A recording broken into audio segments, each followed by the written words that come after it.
A paz do Senhor a todos. Hoje nós vamos falar por onde Jesus andou entre a sua morte de cruz e a ressurreição. Lá está no livro de 1 Pedro 3, 18 e 19. Os 3 dias que sucederam a morte de Jesus e a sua ressurreição, por onde o seu espírito andou. Então, esses 3 dias, há muita controvérsia, muitas interpretações, mas nós vamos falar algumas coisas mediante o que diz a Bíblia. Está muita especulação e nós temos que usar sempre a palavra de Deus para poder decifrar aquilo que aconteceu. Há muitas interpretações sobre o significado dessa passagem, onde relata que Jesus pregou o Evangelho aos espíritos na prisão, ou a prisão, né, no Novo Testamento, é o Hades, né, que se fala que é a sepultura. Lá em 1 Pedro 3,18 diz assim: porque também Cristo padeceu uma vez pelos pecados, o justo pelos injustos, para levarmos a Deus, mortificados na verdade e na carne, mas vivificado pelo Espírito. Então veja bem, Jesus deu sua vida porque Ele deu para que nós pudéssemos ser salvos, né? Para que o nosso espírito fosse salvo. Porque a carne e o sangue não entrarão na glória. E também vão para o lago do fogo do inferno.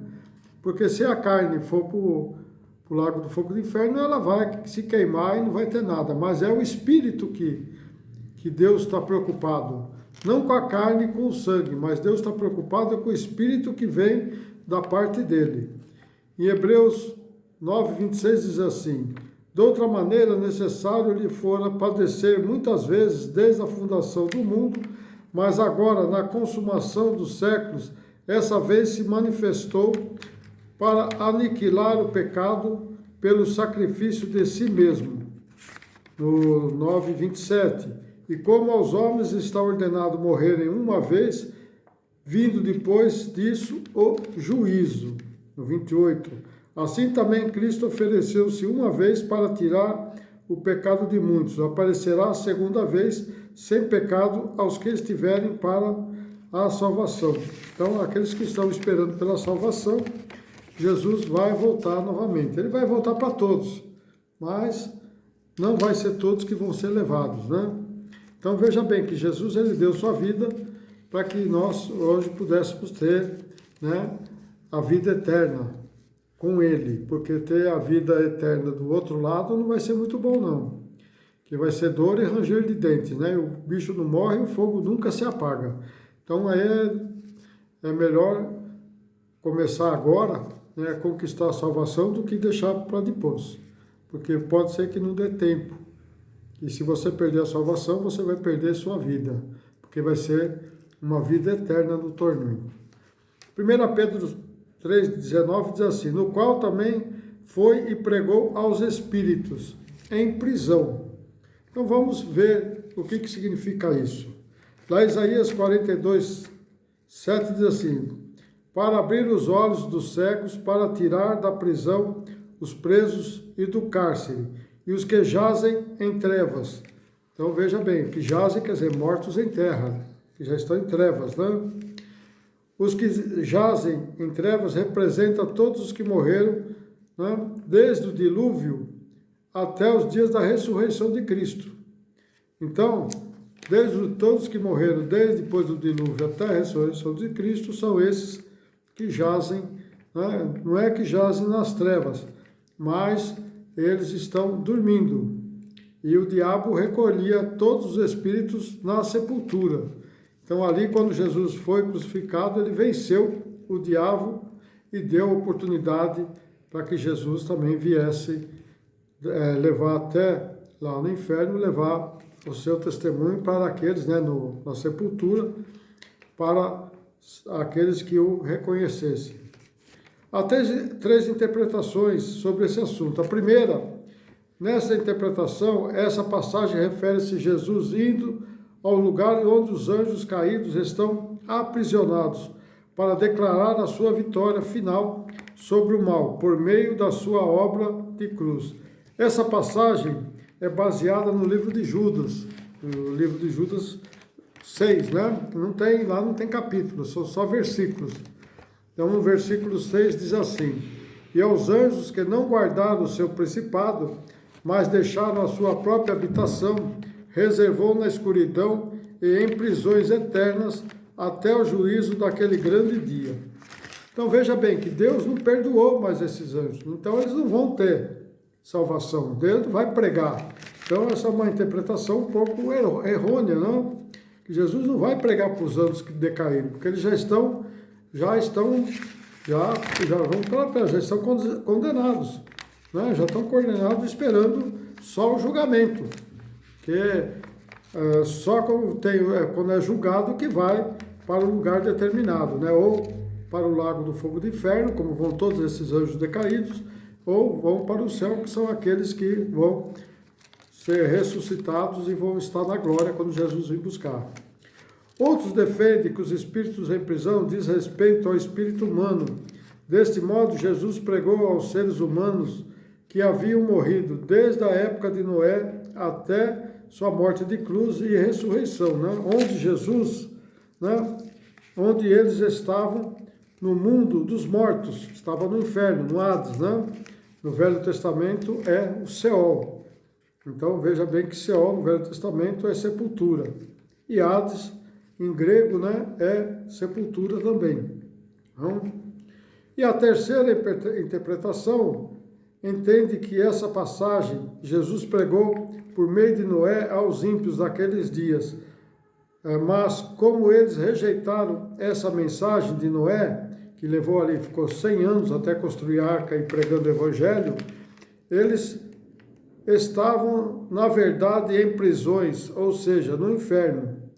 Né? E essa interpretação não é muito aceita, porque esses daqui, aqueles já rejeitaram, já estão condenados, né? Já estão condenados, só falta o julgamento final.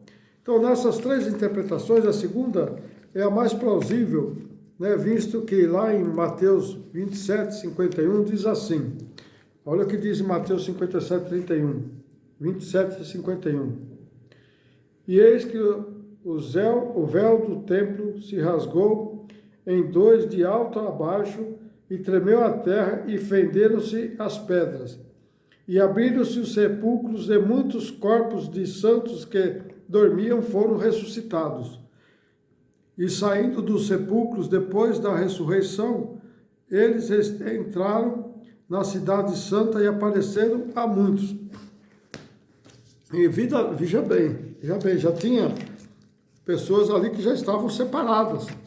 Então, Jesus ele pregou aqui para aquelas pessoas que realmente eram pessoas boas, pessoas que faziam o bem, que conheciam a Deus. Então, essa segunda interpretação é o que mais se atende ao que esses 3 dias Jesus ficou ali, né, com o seu espírito andando pela sepultura, né, pelo Hades ou pelo Seol, né, conforme aí o entendimento das pessoas. Né? Veja bem, nós vamos falar agora sobre o reino dos mortos. A morte física sela o destino da pessoa. Então, quando a gente morre, já estamos selados, ou vamos para o inferno, ou seremos salvos, né, através da ressuscitação, vamos ser ressuscitados. Está lá no livro de 1 Tessalonicenses, capítulo 4, do 13 ao 18, né, na íntegra diz ali que primeiro vão ressuscitar aqueles que estão mortos em Cristo, e depois nós que estamos ali vivos vamos ser transformados. Depois você dá uma lidinha aqui, né, no 1 Tessalonicenses capítulo 4, do 13 ao 18. Os que ficarem irão para o juízo final e terão novas oportunidades se seus nomes estiverem no livro da vida. Caso contrário, serão jogados no lago do fogo do inferno, né, eternamente. Está lá em Apocalipse 20, versículo 15. E aqueles que não foi achado escrito no livro da vida, foi lançado no lago do fogo. Então, veja bem, né? Então vai ter uma nova oportunidade quando se abrir o livro da vida antes do julgamento final. 1 Pedro 4, 6 diz assim, porque por isso foi pregado o evangelho também aos mortos, para que, na verdade, fosse julgado segundo os homens na carne, mas vivessem segundo Deus em espírito. Então veja bem que Pedro aqui fala que foi pregado o evangelho a quem? Aos mortos. Muitos falam que é aqueles mortos que falam os mortos vivos, né? Os mortos que estão vivos, mas estão mortos em Cristo. Mas muitos já dizem que é aqueles que estavam em prisões, né? Aqueles espíritos, como ali diz Mateus, né? 27, né? Que saíram ali muitos corpos, né? Dos santos que estavam mortos ali, né? E quando Jesus ressuscitou, eles saíram e apareceram ali na Jerusalém para muitos verem.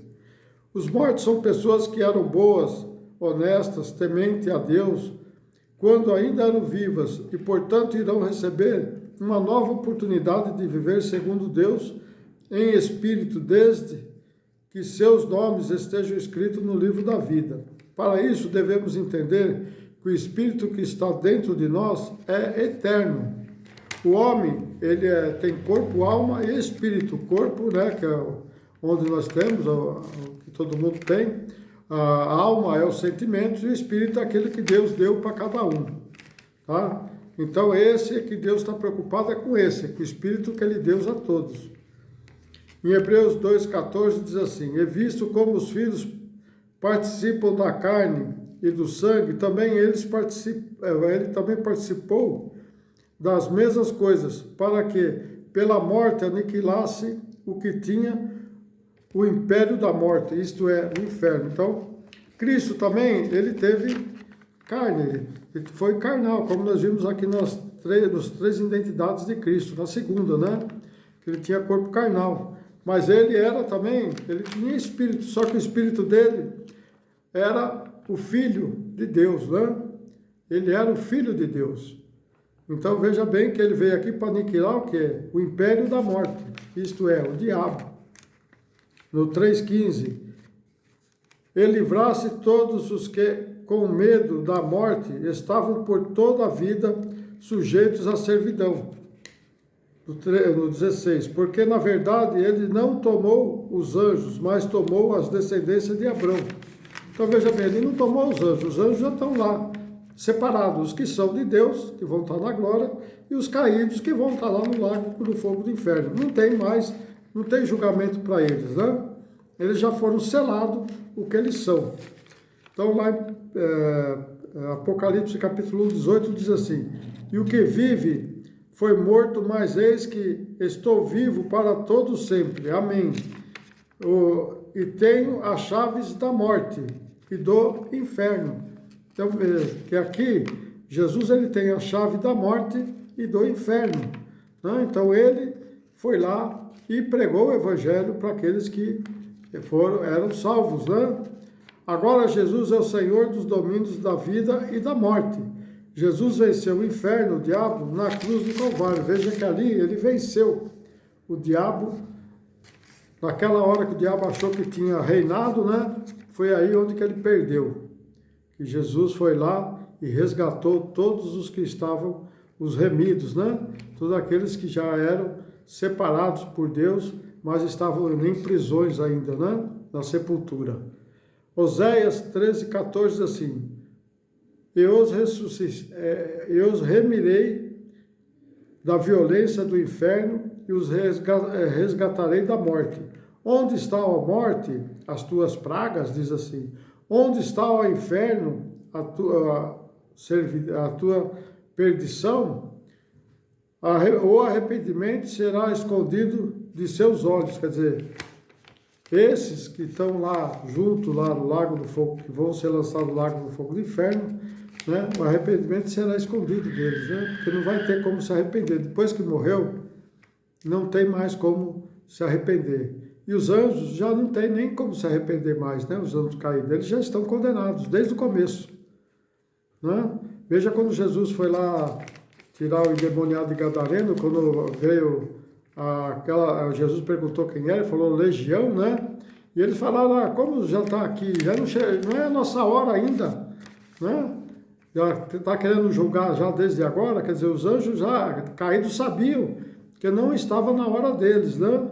Então veja que Deus, eles pediram, então deixa entrar nos porcos, e você vê que os porcos se jogaram no precipício, que os animais são eles são de Deus, né? Então eles não toleram aquilo que é do inimigo. Então eles preferiram se suicidar do que deixar os demônios tomar posse deles, né? Vejo que nós temos que fazer a mesma coisa, né? Nós temos que temos que morrer, né?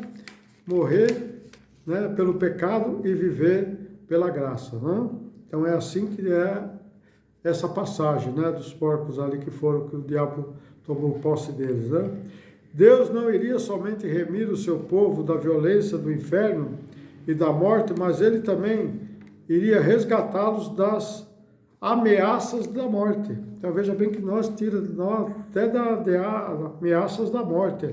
Lá em Salmos 8, 26, no Salmos 68, 20, o nosso Deus é o Deus da salvação, e o Jeová, o Senhor, pertencem às saídas para escapar da morte. Então veja bem, o nosso Deus é o Deus da salvação. Quem vai dar salvação para nós, né? Vai ser Jesus, mas através de Deus. E Jeová, o Senhor, né, pertence às saídas, quer dizer, a saída para a glória da morte é Jesus Cristo. O inferno é real. Jesus é o único que pode tirar da morte e nos dar da vida eterna. Então, Jesus é o único que pode tirar nós da morte e nos dar a vida eterna. Então, irmãos, aproveite, enquanto você tem oportunidade, que você ainda está vivo, né? Aproveite, né? Vai para uma igreja, se confessa com o Senhor Jesus, né?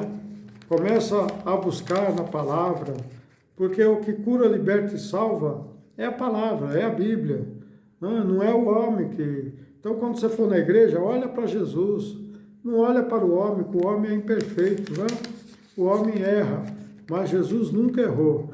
Então, ponha Jesus na frente de todas as coisas, que você vai ter uma vida saudável, boa e regrada, né? E quando for aquele grande dia, você vai estar lá com Ele, nós estaremos todos juntos na glória de Deus. Amém?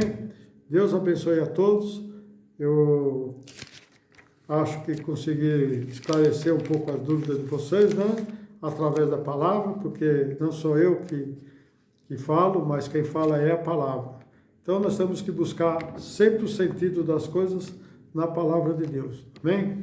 Você que não é inscrito aí, inscreva-se. E você compartilha com seus amigos e visualize o vídeo, né? E deixa seu likezinho também, para mim saber se vocês estão gostando. Amém? Deus abençoe a todos. Até uma próxima.